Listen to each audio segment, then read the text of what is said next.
네, 근로관계 종료에 대해서 살펴보도록 하겠습니다. 근로관계 종료로 가장 대표적인 게 사용자의 일방적인 의사표시로 인해서 발생하는 해고인데요. 해고는 이제 부당해고 문제가 실무에서도 굉장히 중요하고 또 시험에서도 자주 출제되는 쟁점이기 때문에 해고는 이제 정확하게 내용을 숙지하고 사례풀이를 들어가도록 해야겠습니다. 먼저 근로관계의 종료 사유는 해고뿐만 아니라 이제 여러 가지가 있는데, 먼저 해고부터 살펴보시면, 해고는 사용자의 일방적인 의사표시에 의해서 근로관계가 종료되는 거예요.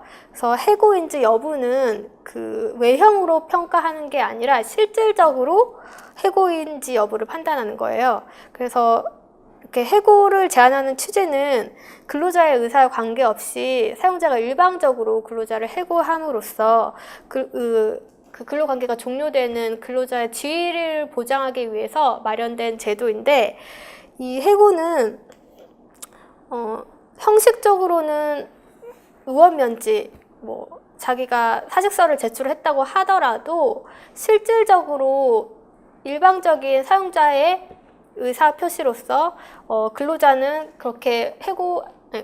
이제 근로관계를 종료시키고 싶지 않았는데, 사용자가 억지로 근로관계를 해소시키기 위해서 이제 명예퇴직을 장려한다던가 이런 경우에는 실질적으로는 해고라고 볼 수 있습니다. 그래서 형식적으로 이렇게 명칭에 구애받는 것이 아니라 실질적으로 사용자의 일방적인 의사표시에 의해서 근로관계가 종료됐는지 여부에 따라서 판단을 하시면 됩니다.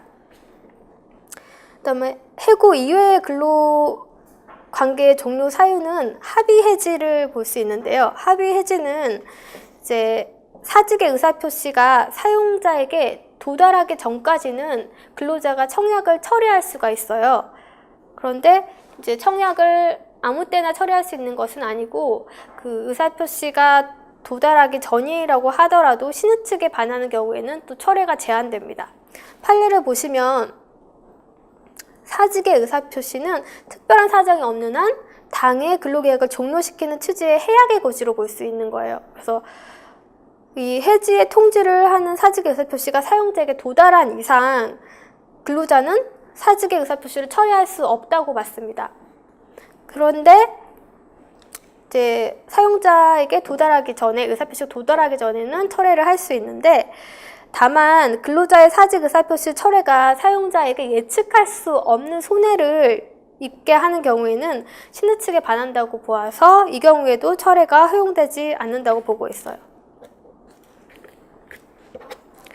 또 합의 해지와 해고의 문제가 발생할 수 있는데, 이 합의 해지를 했는데 과연 이것이 진정한 합의 해제인지가 문제가 됩니다. 근데 어떤 경우가 있냐면, 근로자가 마음속으로는 진정으로 근로관계를 종료시키고 싶지는 않았는데, 사용자가 무리하게 어떤 조건을 달면서 이제 근로관계를 종료하자고 권유를 한 거죠.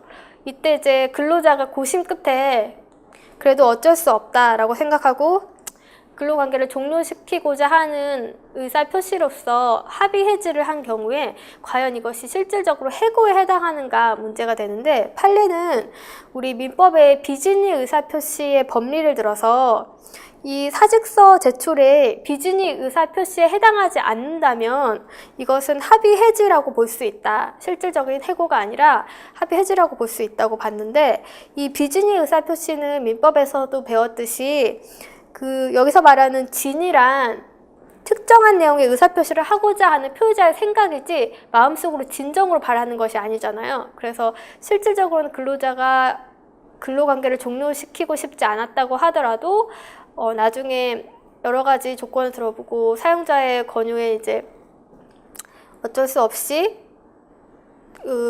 퇴직의 의사를 표시했다고 하더라도 그것은 비진의 의사표시로 볼 수가 없고, 그래서 그 비진의 의사표시로 무효가 아니기 때문에 정당한 합의 해지로 보고 있습니다.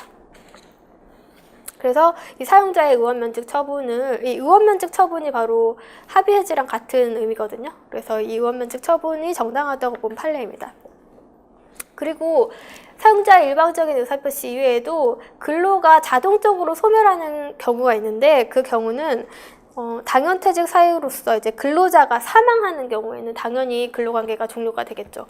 다음에 정년이 정해져 있는 경우는 정년이 지나면 근로관계가 종료가 되고, 또 근로계약 기간이 정해져 있는 경우는 계약 기간이 만료하면 원칙적으로 근로관계가 종료가 되는 거죠.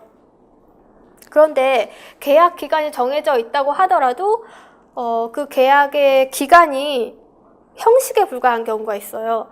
이 경우에는 그 장기간에 그 근로의 기간이 형식에 불과한 경우에는 이게 계약서의 문구에 그 기간제 계약이라고 하더라도 실질적으로 기간이 만료돼서 이제 근로관계가 종료된 것을 해고라고 볼 수 있는 거예요.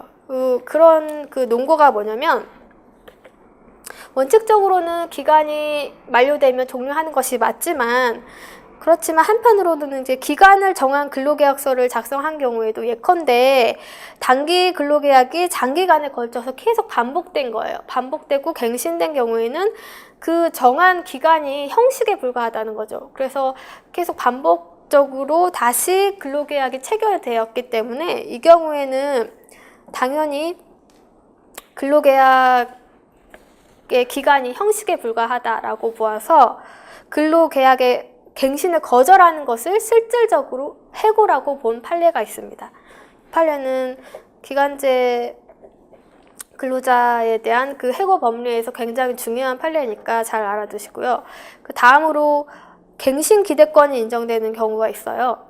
그러니까 이 경우는 기간을 정하면 형식에 불과한 경우는 아니지만 근로자에게 그 계약 기간이 만료된 이후라도 계약에 대한 갱신 기대권이 인정되는 경우가 있다는 판례인데, 예를 들면 이제 근로계약이나 뭐 취업규칙 단체협약에 일정한 요건이 충족되면 당해 근로계약이 갱신된다는 취지의 규정이 있는 경우에, 실제로는 갱신되지 않았더라도 이러한 규정이 있으면은 이 경우에는 갱신 기대권이 인정된다는 것이고, 또 이러한 규정이 없다고 하더라도 당사자 사이의 근로관계를 둘러싸서 여러 사정을 봤을 때 근로계약 당사자 사이에 일정한 요건이 충족되면 근로계약이 갱신될 거라는 그 합리적인 기대, 그러니까 신뢰관계가 형성되어 근로자에게 근로계약이 갱신될 수 있다라는 정당한 기대권이 인정되는 경우에도 이 갱신기대권이라는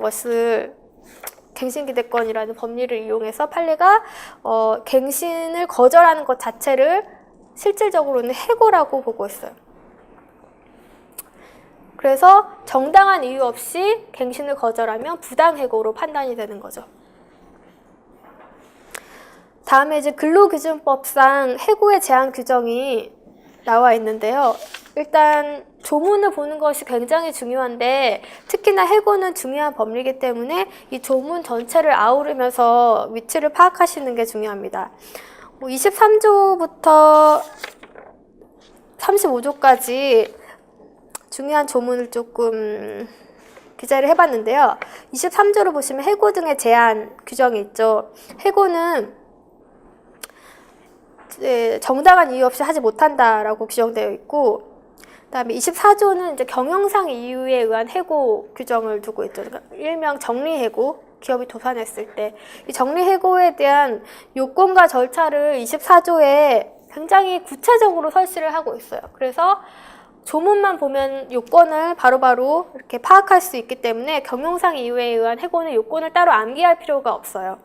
조문을 보시고 판단을 하시면 되고, 다음에 25조에 이 정리해고를 하는 경우에는 우선 재고용 의무가 있어요. 그래서 해고한 날부터 3년 이내에 당해 업무를 담당했던 업무에 대해서 그 업무에 대해서 신규 근로자를 채용할 경우에는 해고한 근로자가 원하면 그 근로자를 우선적으로 채용해야 한다는 우선 재고용 의무가 있습니다. 그다음에 26조에 해고 예고 제도가 있는데요. 그러니까 해고는 사용자 근로자를 해고할 때 반드시 30일 전에 해고 예고를 하여야 합니다. 해고 예고를 하지 않을 경우에는 30일 이상의 통상임금을 근로자에게 수당으로 지급을 해야 되고요. 그다음에 27조에 보시면 해고 사유 등의 서면 통지가 있는데, 해고는 그 해고 사유와 해고 시기를 서면으로 통지하여야 한다고 되어 있어요. 그러니까 그냥 해고를 서면으로만 통지하면 되는 것이 아니라 그 서면에 해고 사유와 해고 시기를 명확하게 기재를 해야 된다는 거죠.